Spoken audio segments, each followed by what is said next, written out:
Hi guys. So third week, Monday. Another vlog tayo today. So ngayon, while walking, nakita ko sila nasa daan. Hindi naman siguro nakahabol sila. So ngayon, lakad tayo kasi nakalimutan natin yung Presto card natin. Nakalimutan natin dun sa dito, sa kabilang bag kasi kahapon umalis tayo.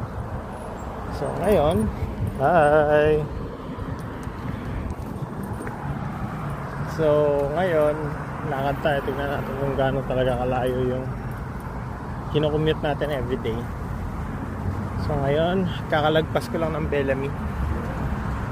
So ngayon, pupunta na ako Makawan. Konti na lang, malapit na. Isang early crest.